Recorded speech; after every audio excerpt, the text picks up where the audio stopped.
Welcome to ASEAN MedTech Insights. Today we are diving deep into Indonesia's Minister of Health Regulation, number 62 of 2017. This regulation is the cornerstone for any medical device company looking to enter one of Southeast Asia's largest and most promising markets. Its primary goal was to harmonize Indonesia's local requirements with the ASEAN Medical Device Directive, or AMDD. However, for foreign manufacturers, navigating its specifics can be a complex challenge.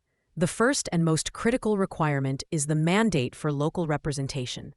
A foreign company cannot directly register its products. You must appoint an Indonesian entity that holds a valid medical device distribution license, known as an IDAK. This local license holder is legally responsible for the product, from registration to post-market surveillance. Choosing the right partner is not just a commercial decision. It is a fundamental regulatory requirement that can make or break your market entry strategy. Next, the regulation establishes a four-tier, risk-based classification system, mirroring the AMDD framework. Devices are categorized as Class A for low risk, Class B for low to moderate risk, Class C for moderate to high risk, and Class D for the highest risk. This classification is crucial because it dictates the entire regulatory pathway, including the required documentation, the level of scrutiny from the Ministry of Health, and the overall timeline for approval. For instance, a Class A tongue depressor has a much simpler path than a Class D implantable defibrillator.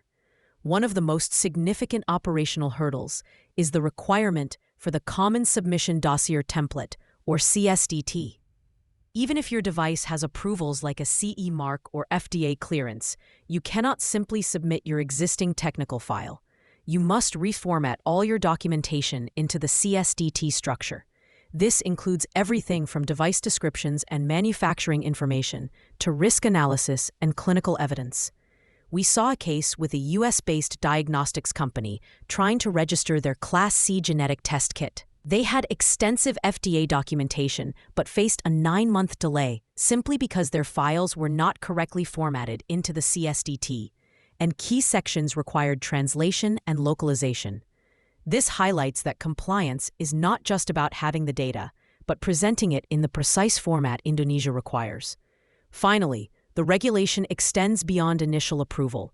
It places strong emphasis on post-market obligations. Your local representative must have a system for monitoring the device's performance, reporting adverse events to the authorities, and managing potential recalls. This means your commitment to the Indonesian market is continuous and requires a robust quality management system. Understanding these key pillars, local representation, risk classification, CSDT documentation, and post-market duties, is essential for a successful launch.